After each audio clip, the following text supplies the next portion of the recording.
de Chiloé. Dice, hermano. Le voy a pedir al hermano Miguel si me comparte la posibilidad de subir alguna foto, alguna presentación. Ahí está ya. Estamos viendo el tema de las 7 columnas de la iglesia. Ya hemos visto las 4 primeras, la conversión, cuán necesario es para formar parte de una iglesia local, la conversión. Vimos también el bautismo como testimonio de los que ya son salvados. Luego vimos el añadirse a una iglesia local, un mandamiento del Señor de formar parte de ella en forma activa. Y también vimos el perseverar en la doctrina de los apóstoles. Hemos estado viendo estas 4 columnas y hoy día vamos a pasar a la 5ª columna, el perseverar en la comunión unos con otros. Estamos en el texto base, vamos a ir a Hechos capítulo 2, en el libro de los Hechos de los Apóstoles, el capítulo número 2, el versículo número 41. Dice allí en Hechos 2:41. Así que los que recibieron su palabra fueron bautizados y se añadieron aquel día como 3.000 personas. Aquí tenemos las 3 primeras columnas: la conversión, los que recibieron su palabra. En segundo lugar fueron bautizados y en tercer lugar se añadieron aquel día como 3.000 personas. Ese es el modelo bíblico para la iglesia local: conversión, bautismo y añadirse. Y luego viene un verbo perseverante con 4 sustantivos. En el versículo 42, perseveraban en la doctrina de los apóstoles, en la comunión unos con otros, en el partimiento del pan y en las oraciones. Y hoy día vamos a ver esta 5ª columna que tiene que ver con la comunión, el perseverar, el insistir en la comunión unos con otros, como nos dice aquí el versículo número 42. Este vocablo comunión es tan sencillo como tener algo en común entre 2 o más personas. Y en la Biblia se traduce, hay varios vocablos para comunión, y el principal de ellos, el que tenemos aquí en nuestro versículo, es ser compañero o socio. También se traduce como socio. Es una hermosa expresión que se usa mucho en las escrituras. Yo les voy a mencionar, por ejemplo, lo que dijo el apóstol Pablo de Tito. Es mi compañero, dijo él, y mi colaborador para con vosotros, ahí en 2 Corintios 8:23. Y esa palabra, entonces, la palabra comunión o socio, se traduce también como colecta, a veces aparece, o participar, o comunicación, o contribución, contribuir, o compañerismo.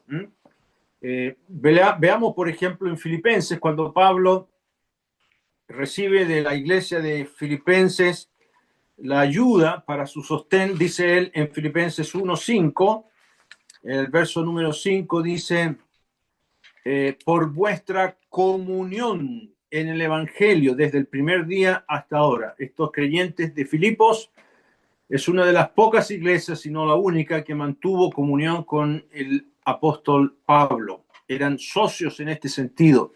El capítulo 2 también de Filipenses, en el versículo número 1, el apóstol dice ahí, por tanto, si hay alguna consolación en Cristo, si hay algún consuelo de amor, si hay alguna comunión del Espíritu. Ahí está nuevamente este vocablo comunión, ¿ya? Y es muy importante en la iglesia, y es de notar que la comunión en la iglesia es fundamental entender lo que parte de la base de lo que ya antes habíamos dicho, la perseverancia en la doctrina de los apóstoles. De manera que no podemos hablar de comunión, de perseverar en la comunión, si no se cree y acepta la doctrina de los apóstoles. Es muy importante, como vamos a ver hoy día, los tipos de comunión que hay. ¿Ya? Por eso el apóstol Juan nos dice en su segunda carta, les leo en el capítulo 1 y el versículo número 10, nos escribe el apóstol Juan, dice, si alguno viene a vosotros y no trae la doctrina, no lo recibáis en casa ni le digáis bienvenido, porque el que le dice bienvenido participa en sus malas obras. Se ve entonces que la comunión necesariamente tiene que ver con la columna anterior, la perseverancia en la doctrina de los apóstoles. De manera que es indispensable saber qué tipo de comunión podemos tener, qué comunión debemos tener y mantener con el mundo, cuando uno trabaja o cuando uno va a la universidad, etcétera, o qué comunión también debemos tener con otros creyentes o personas que pertenecen a denominaciones, qué clase de comunión podemos tener. Y vamos a ver que existen 5 tipos de comunión para llegar finalmente a la comunión que aquí en nuestro texto tenemos en Hechos 2:42.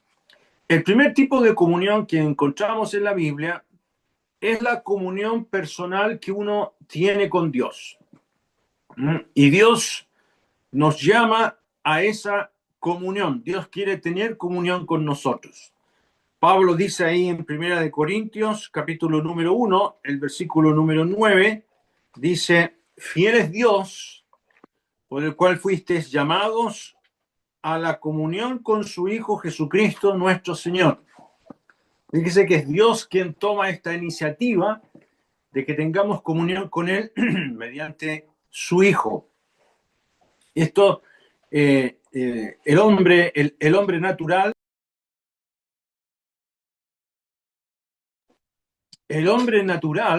el que no es del Señor, tenemos que decir con todo amor, si usted todavía no es del Señor, tenemos que decirle que usted no tiene comunión con Dios si todavía no es salvo.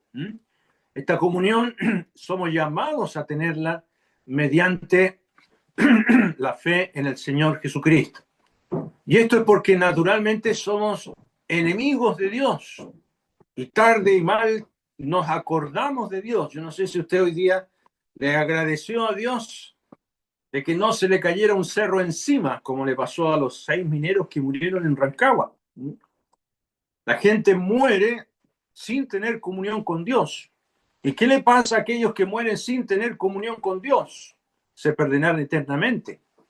Por eso el Evangelio se llama el Evangelio de la paz, que anuncia al pecador reconciliarse con Dios. Y esa persona, una vez salvado, entra en comunión con el Señor Jesucristo. Es salvado y ese creyente debe perseverar y mantener esa comunión, no porque la salvación se pierde, sino porque esa comunión puede estropearse. Y esa comunión se mantiene mediante al creyente por su santidad personal, por la lectura, la oración privada y la comunión en la iglesia. Son algunos aspectos importantes para que esa comunión a la cual fuimos llamados se mantenga. Y podemos decir aquí que Dios está muy interesado en mantener esta comunión, la cual Él llama la comunión íntima. Como escribió el rey David, la comunión íntima de Jehová es con los que le temen y a ellos hará conocer su pacto. Y los creyentes que mantienen esta comunión íntima con Dios, Dios les comunica sus secretos. Qué hermoso es cuando el Señor por su palabra nos comunica, nos enseña. Ahora, esta comunión a la cual fuimos llamados se puede estropear. Esta comunión se puede estropear. La salvación del alma no se pierde, pero la comunión a la cual fuimos llamados se puede estropear. No podemos decir que se puede perder, ¿no? Porque la comunión con el Señor del creyente, la comunión no se pierde. porque, como nos dice el apóstol Pablo en 1 Corintios capítulo número 6, cuando habla de esta unión, dice, a la cual el creyente ha sido llamado, el creyente es un espíritu con el Señor. Estamos unidos, le pertenecemos a Él, y eso no se puede romper. Dice el apóstol Pablo, ¿no sabéis que vuestros cuerpos son miembros de Cristo? ¿Quitaré pues los miembros de Cristo y los haré miembros de una ramera? De ningún modo. ¿O no sabéis que el que se une con una ramera es un cuerpo con ella? Porque dice, los dos serán una sola carne. Pero el que se une al Señor, un espíritu es con él. Este texto muy hermoso que estoy leyendo, 1 Corintios 6, 17, el que se une al Señor, un espíritu es con él. Nunca va a perder el creyente esa unión con su Salvador, pero puede estropearse. Y por eso el pecado interrumpe esa comunión. Ya a eso se refería el rey David después de su grave pecado de adulterio, de homicidio y de mentir contra Dios. El rey David en el Salmo 51 dice, no me eches de delante de ti y no quites de mí tu Santo Espíritu. Vuélveme el gozo de tu salvación y espíritu noble me sustente. Y en ese pasaje nos muestra el rey David que él pedía, por favor, que el Espíritu de Dios no lo abandonara y que le volviera el gozo de la salvación. Entonces, ¿qué es lo que se pierde cuando uno peca? El gozo de la salvación. La comunión no se puede cortar porque es duradera, ya que somos hijos, pero se puede perder el gozo de la salvación. En ese tiempo, antes de Cristo, los creyentes eran abandonados por el Espíritu Santo. Pero hoy día no. El creyente es templo del Espíritu Santo. Y el Señor dijo claramente que Él enviaría el Consolador para que estuviese siempre con nosotros. El Espíritu Santo siempre va a estar con el creyente. No nos abandona. Aquí el rey David dice, no quites de mí tu Santo Espíritu, porque eso pasaba antes de la cruz de Cristo, antes que Él muriera, resucitara y ascendiese al cielo y envió su Santo Espíritu para formar la iglesia y para sellarnos. Nosotros hoy día, los creyentes, hemos sido sellados. Nunca nos va a abandonar el Espíritu, pero se puede entristecer. Si hay algún pecado en nuestra vida, algún pecado no confesado, el Espíritu se entristece. Y esa comunión que el Espíritu quiere mantener de manera normal en nosotros se debilita, ¿ya? Y por eso el creyente lo que tiene que hacer para restaurar esa comunión, para andar en luz, necesita confesar sus pecados. Si quieren me acompañen ahora en 1 de Juan, capítulo número 1, dice en el verso número 6, si decimos que tenemos comunión con Él, porque esto suele decirse, ¿sí? Sí, yo soy salvo, yo soy del Señor. Bueno, si tú dices que tienes comunión con Él y andas en tiniebla, mientes y no practicamos la verdad. Pero si andamos en luz, como Él está en luz, tenemos comunión unos con otros. Y la sangre de Jesucristo, su Hijo, nos limpia de todo pecado. Mire cómo afecta la comunión con el pueblo de Dios. Es afectada según la comunión que tengamos con el Señor. Si uno tiene una buena comunión con el Señor, va a tener una buena comunión con sus hermanos. Habitualmente cuando pecamos, lo primero que hacemos es dejar de congregarnos. No nos mostramos, nos da vergüenza, etc. ¿Por qué? Porque no hay una correcta relación y comunión con Dios. Dice en el verso número 9, si confesamos nuestros pecados, Él es fiel y justo para perdonar nuestros pecados y limpiarnos de toda maldad. Entonces aquí está la provisión que tiene el creyente para restaurar esa comunión con el Señor, la confesión. Confesar significa restablecer, o perdón, significa traer a luz lo que hicimos, decirle al Señor una reconstitución de escena. Ese es el vocablo que estaba buscando. Es una reconstitución de algún pecado que hemos cometido. No es confesión si uno le dice, Señor, perdóname porque pequé. No, eso no es confesión. Uno tiene que decir, Señor, perdóname porque dije esto inadecuado, porque ofendí a esta persona, porque dije esto. Uno reconstituye la escena.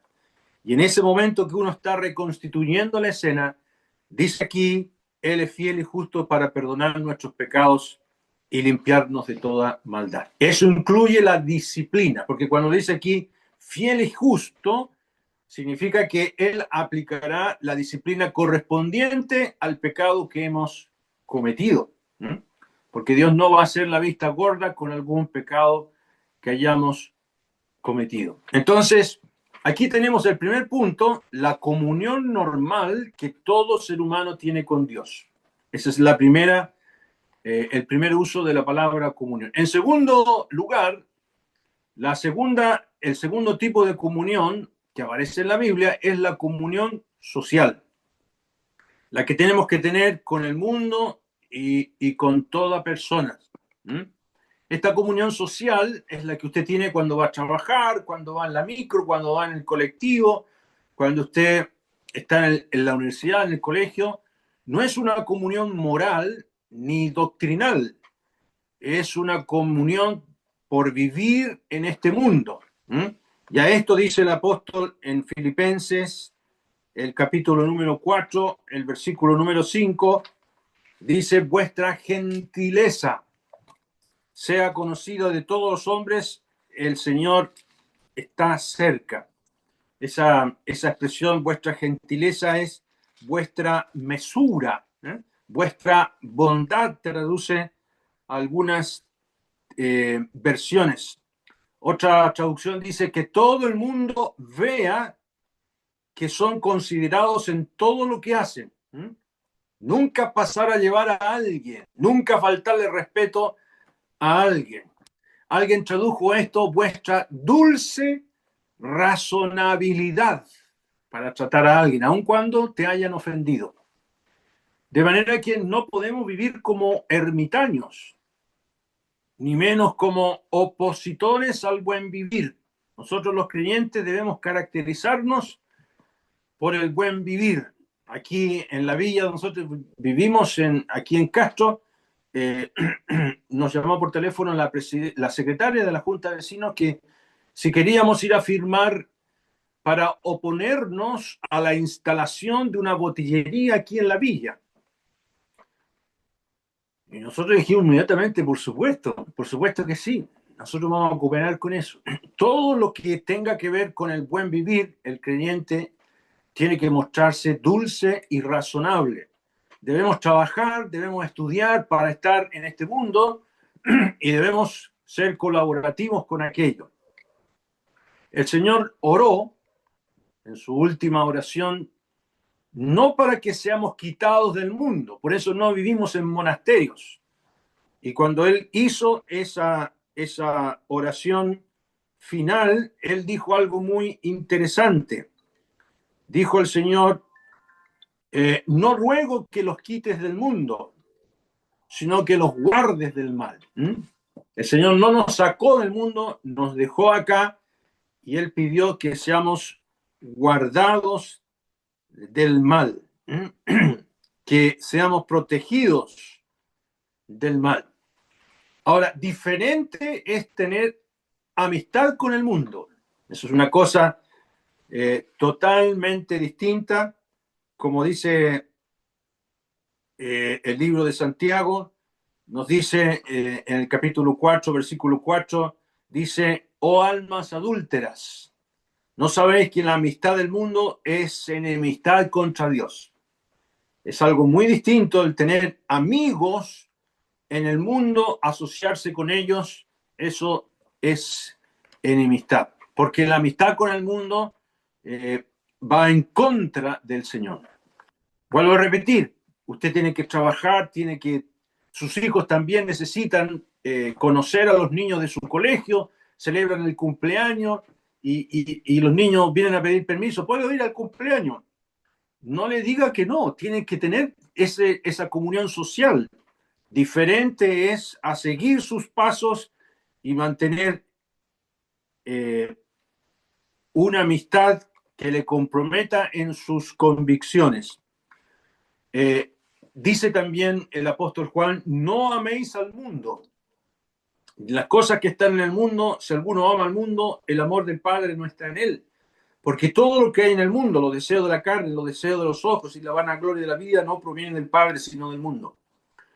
Y amar al mundo es seguir al mundo.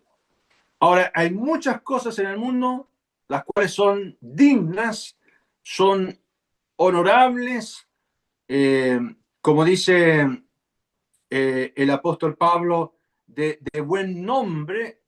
No debemos huir de esas cosas. Por eso dice la Biblia, todo lo que es verdadero, todo lo que es honesto, todo lo justo, todo lo puro, todo lo amable, todo lo que es de buen nombre, si hay virtud alguna, si algo digno de alabanza, en eso pensad.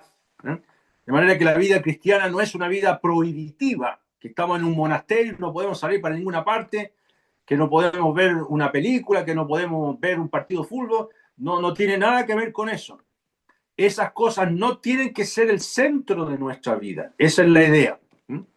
Ahora, ¿quién más nos puede mostrar este equilibrio en nuestra comunión social con nuestra comunión social con el mundo? Es el Señor. ¿Cómo lo hizo el Señor? El Señor tuvo comunión con el mundo. Pero mire cómo lo hizo aquí en Lucas, capítulo número 5, el versículo número 30. Lucas 5:30, dice, y los escribas y los fariseos murmuraban contra los discípulos diciendo, ¿por qué coméis y bebéis con publicanos y pecadores? ¿Por qué están ustedes con esta gentuza que son lejos de la ley, ser parte del pueblo de Dios? Eran hipócritas ellos. El Señor iba con sus discípulos y visitaba esta clase de gente despreciable. Y ellos decían, los escribas decían, vino, y lo despreciaban al Señor, y él dijo, vino el Hijo del Hombre que come y bebe, y decís, este es un hombre comilón y bebedor de vino, amigo de publicanos y de pecadores, dice ahí en el capítulo 7 de Lucas, versículo 34. Lo catalogaron como comilón y bebedor. ¿Por qué? Porque lo veían ahí sentado en las casas con estos despreciados, ¿ya? Pero el Señor nunca lo vemos bebiendo. ¿Por qué estaba el Señor allí? Para compartir la verdad del Evangelio. También dice en Lucas capítulo número 15, el versículo número 2, y los fariseos y los escribas murmuraban diciendo, este a los pecadores recibe y con ellos come. Y lo despreciaban de esta manera. También en Lucas capítulo 19, el verso número 7, cuando el Señor entra a la casa de Zaqueo, al ver esto, todos murmuraban diciendo que había entrado a posar con un hombre pecador. Mire, este Zaqueo, despreciado, ladrón, ahí está Jesús. ¿Ya? ¿Por qué tuvo comunión así el Señor con todo el mundo? Porque Él buscaba su bienestar. Esta fue la forma de vida del Señor y también es y fue la forma de vida del apóstol Pablo. Nos dice, por lo cual siendo libre, escribe Pablo, de todos me he hecho siervo de todos para ganar a mayor número, me he hecho a los judíos como judío, para ganar a los judíos, a los que están sujetos a la ley, aunque yo no estoy sujeto a la ley de Moisés, como sujeto a la ley, para ganar a los que están sujetos a la ley, a los que están sin ley, como si yo estuviese sin ley, no estando yo sin ley de Dios, sino bajo la ley de Cristo, para ganar a los que están sin ley. Me he hecho débil a los débiles, para ganar a los débiles, a todos me he hecho de todo, para que de todos modos salve a alguno. Entonces nuestra comunión social con el mundo no es moral, como dije, ni doctrinal, ¿ya? Sino que es la necesaria gentileza que tenemos que tener para testificar de nuestro buen vivir como creyentes. En tercer lugar, la comunión básica que tenemos que tener como creyentes. Este es el tercer tipo de comunión, referida a todo creyente salvado por la sangre del Señor Jesucristo. Les cito lo que dijo el apóstol Pablo en Romanos 1, en el verso 12, dice, esto es para ser mutuamente confortados por la fe que nos es común a vosotros y a mí. Tenemos una fe común y esta tercera vez que se habla de comunión es esa comunión básica que tenemos que tener como creyentes. ¿Qué tenemos en común?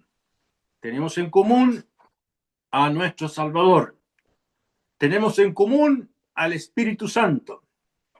Tenemos en común nuestro destino, el cielo. Tenemos en común una misma esperanza, la venida, el arrebatamiento del Señor por su iglesia. ¿Ya? En esta comunión no existe distinción con cualquier creyente de alguna denominación. Yo no sé si usted tiene familiares que son evangélicos o de alguna denominación.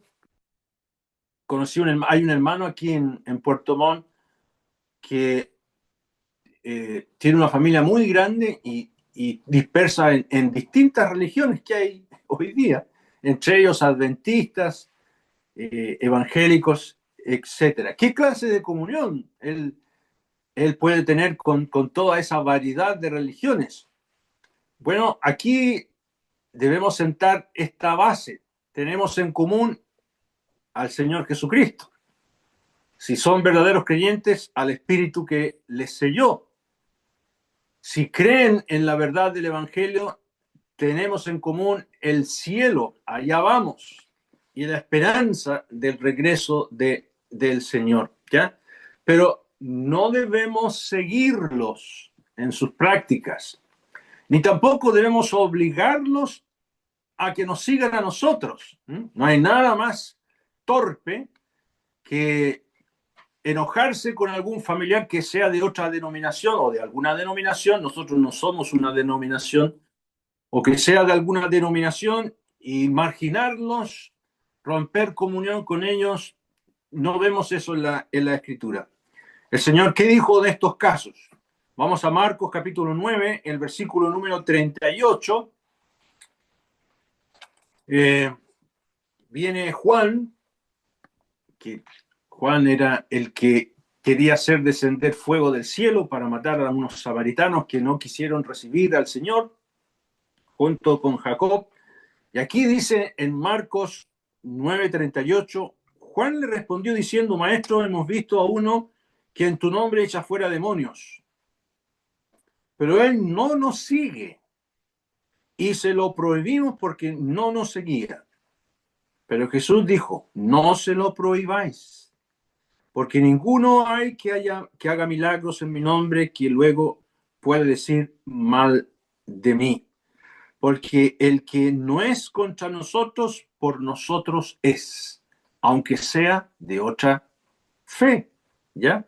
Y cualquiera que os diere un vaso de agua en mi nombre, porque soy de Cristo, de cierto os digo que no perderá su recompensa. ¿Verdad que hay muchas denominaciones que usan el nombre del Señor y predican el Evangelio? Tenemos en común aquello. Ahora, Dios no bendice sus métodos. No se vaya a equivocar. ¿Por qué Dios los bendice? Porque Dios bendice su palabra. Y a veces se convierten personas, y de hecho se convierten personas allí en sus denominaciones. ¿Qué dijo el apóstol Pablo de esto? El apóstol dijo, algunos a la verdad predican a Cristo por envidia y contienda, pero otros de buena voluntad. Los unos anuncian a Cristo por contención, no sinceramente, pensando añadir aflicciones a mis prisiones, pero otros por amor, sabiendo que estoy puesto para la defensa del Evangelio. ¿Qué pues? Que no obstante, de toda manera, o por pretexto o por verdad, Cristo es anunciado, y en esto me gozo y me gozaré aún. ¿Se fija? Pablo no estaba enojado con aquellos que predicaban el Evangelio por otros motivos, pero que lo predicaran, ¿ya? Sin embargo, estas personas muchas veces no siguen la doctrina de los apóstoles, ¿ya? En muchos aspectos que ya hemos mencionado.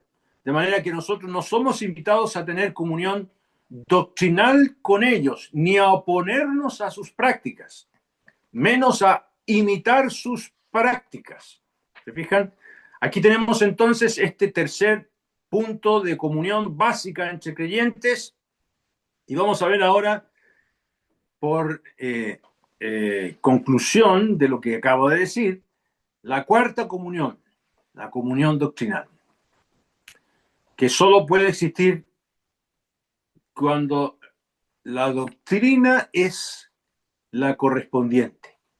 Como dice en 1 Timoteo, capítulo número 6, versículo 3, dice, si alguno enseña otra cosa y no se conforma a las sanas palabras de nuestro Señor Jesucristo y a la doctrina que es conforme a la piedad, está envanecido, nada sabe y delira acerca de cuestiones y contiendas de palabras de las cuales nacen envidias, pleitos, blasfemias, malas sospechas. Aquí se habla de la doctrina o de las sanas palabras de nuestro Señor Jesucristo, conforme a la piedad, menciona. Este tipo de comunión doctrinal podemos tener cuando es conforme a la piedad. ¿Qué significa la piedad? Tiene que ver con la aparición de nuestro Señor Jesucristo y con todo aquello que contribuye a la creencia en Dios. Además, cuando es sana doctrina, ahí en Tito, capítulo número 2, el versículo número 1, dice, pero tú habla lo que está de acuerdo con la sana doctrina. Hermoso concepto, ¿no es cierto?, de lo que tiene que ver con la persona de Dios, su Hijo y su Santo Espíritu, que tiene que ver con la iglesia en sentido global y en sentido local, lo que Dios considera que hay que hacer en su iglesia local. Esta comunión es la fe como doctrina. Aquí en Tito, en el capítulo 1, en el versículo número 4, dice, a Tito, verdadero hijo, en la común fe. ¿Cuál es esa común fe? Aquí la palabra fe, que se usa de 5 modos en la Biblia, hay 5 maneras, 5 usos de la palabra fe. Uno de ellos es este, la común fe. ¿Cuál es esa? Es la fe una vez dada a la iglesia. Vamos a leerlo en Judas. En Judas, en su único capítulo, en el verso número 3, dice, amados, por la gran solicitud que tenía de escribiros acerca de nuestra común salvación, me ha sido necesario escribiros exhortándoos que contendáis ardientemente por la fe que ha sido una vez dada a los santos. Esta no es la fe para ser salvos, porque Dios no da la fe para salvarse. La fe es de uno para salvarse. Pero aquí es la doctrina. La fe una vez dada es la doctrina. En cuanto a la iglesia local, en cuanto a la iglesia global, en cuanto a la doctrina de la salvación, en cuanto a la doctrina del Señor, de su Santo Espíritu, en cuanto a cómo hemos de servir en la iglesia, todas esas doctrinas, en cuanto a la familia, en cuanto a los hijos, todo lo que la Biblia contempla en sus 66 libros, que también Pablo lo llama en Hechos 20 el consejo de Dios. Ahora, es motivo de disciplina promover otra doctrina. El apóstol dice ahí en Romanos capítulo 16, el versículo número 17, dice Pablo, mas os ruego, hermanos, que os fijéis en los que causan división y tropiezo en contra de la doctrina que vosotros habéis aprendido y que os apartéis de ellos. Hay doctrinas perversas, hay doctrinas de demonios, hay doctrinas que no corresponden a la piedad. Por eso el autor del libro de los Hebreos nos dice, no dejéis llevar de doctrinas diversas y extrañas. Hoy día tenemos una diversidad de doctrinas y de ideas. ¿Ah? Esta es la doctrina, esta es la comunión doctrinal con el cual podemos tener comunión, recibirlos en casa y le podemos decir bienvenido en el sentido de compartir eh, lo que creemos y hacerlos parte de la iglesia y mostrarles solidaridad en ese sentido doctrinal tiene que ser la doctrina conforme a la piedad. Y finalmente llegamos al quinto punto, quinto uso de la palabra comunión, la comunión práctica, ya que es la que inició la vida de los primeros creyentes y a la cual nuestro texto original se refiere. Volvamos a Hechos 2, Hechos 2, en el versículo número 44 dice, todos los que habían creído estaban juntos y tenían en común. Ahí está la idea de comunión. ¿Qué es lo que es comunión? Tener en común un objetivo, tener en común un propósito, tenían en común todas las cosas, ¿ya? No había necesidad de nada porque compartían de sus bienes. Y dice el capítulo número 4 del libro de los Hechos también, en el verso 32, y la multitud de los que habían creído era de un corazón y un alma, y ninguno decía ser suyo propio nada de lo que poseía, sino que tenían todas las cosas en común. Qué hermoso era esa vida de comunión, de solidaridad, porque eran unidos en una sola alma, ¿ya? Y los demás estaban sorprendidos, les llamaba la atención eh, esta solidaridad. Por ejemplo, en el capítulo número 5, dice, en ese tiempo existían los dones milagrosos y dice el verso 12, por la mano de los apóstoles hacían muchas señales y prodigios en el pueblo y estaban todos unánimes, juntos en el pórtico de Salomón. De los demás, la gente inconversa, ninguno se atrevía a juntarse con ellos, mas el pueblo los alababa grandemente. Decían que bueno que llegó esta gente, son sinceros, son fervientes, son educados, hacen bien aquí a la comunidad, pero tenían miedo de acercarse a ellos o juntarse con ellos porque les comprometía. Dejar el pecado, les comprometía. Por eso, hermanos, qué bueno es cuando nosotros mostramos que somos un pueblo unido, el sentir de compartir con otros lo que Dios nos provee. Esto no es filantropía. Hay gente que les gusta compartir lo que tienen. Hay damas de blanco, las damas de rojo en los hospitales, y hay sociedades y hay contribuciones que hacen los ricachones para el bien de los pobres. Eso se llama filantropía, para quedar bien en su conciencia. No, esto no es filantropía, sino cuidado por nuestro pueblo.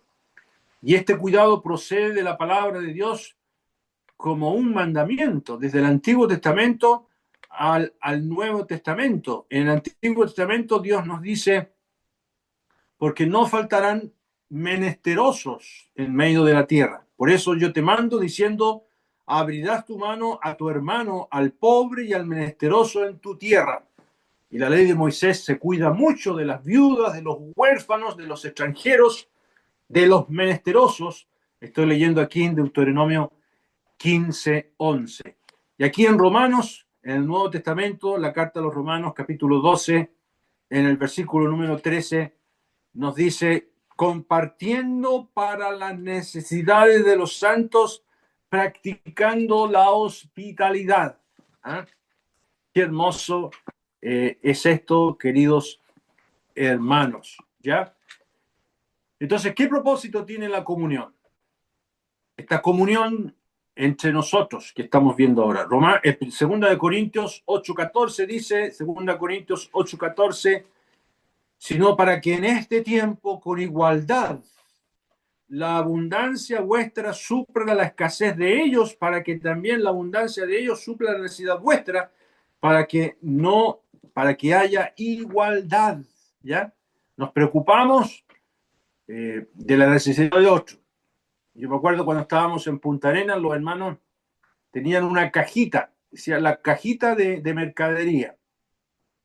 Y los ancianos decían, hermano, vamos a tener esta cajita de mercadería y traigan ustedes víveres que no se descompongan y vamos a tener esta cajita con arroz, con aceite, con tallarines, con todo lo que sea necesario en un hogar para cuando haya una familia necesitada tengamos que compartir para que no haya necesidad y haya igualdad. ¿Ya?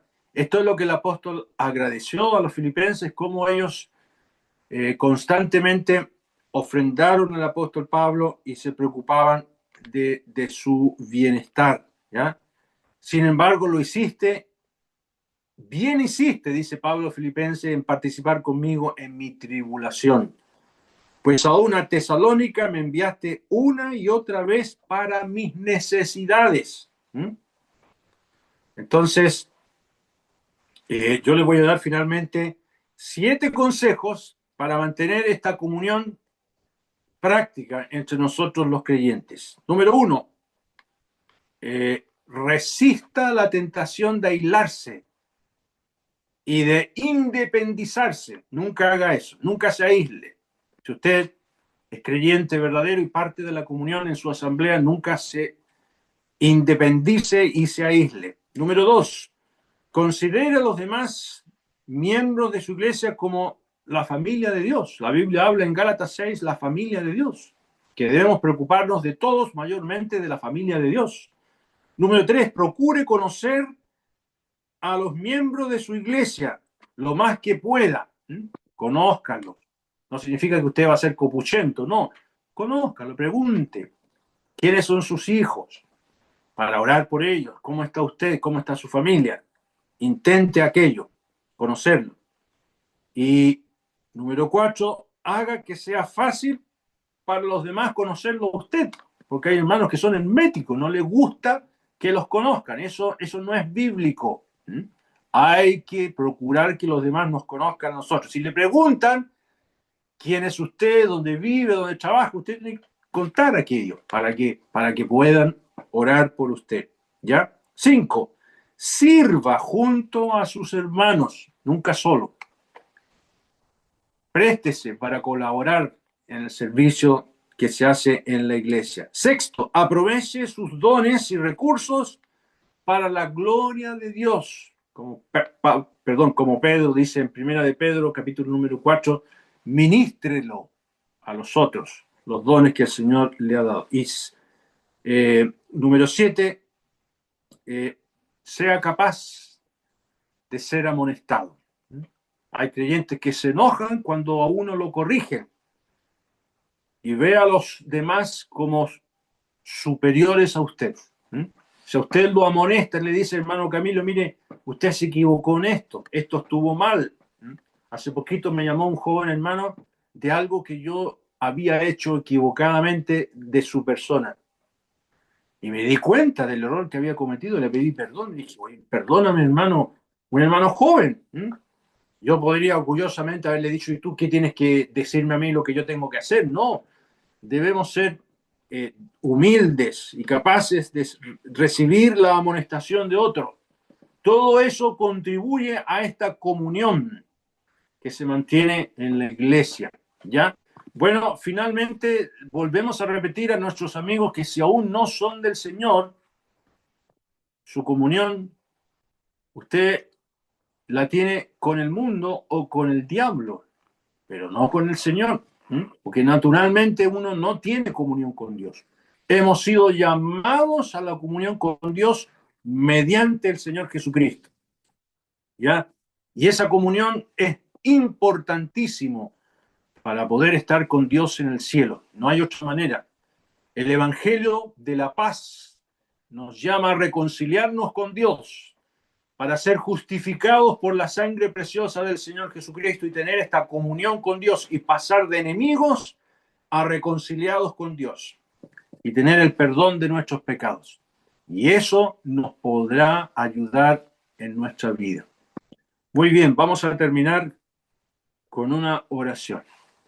Padre Santo, queremos agradecerte, nuestro Dios, por tu Hijo amado, quien vino desde el cielo, nuestro Dios, para establecer esta comunión contigo. Nosotros que estábamos perdidos, hijos de ira, reos de pecado, hijos del diablo, dice tu palabra, pero tú, en tu amor bendito, nuestro Dios, nos miraste como miraste a Egipto, esclavizados por Faraón, y enviaste un libertador como Moisés a tu amado Hijo, para traernos a la comunión contigo. Te damos gracias y te adoramos, nuestro Dios, por esta comunión que tenemos contigo y también con la familia de Dios. Ayúdanos, nuestro Dios, a hacer luz en esta semana y quedamos en tu presencia en el precioso nombre del Señor Jesús. Amén. Amén.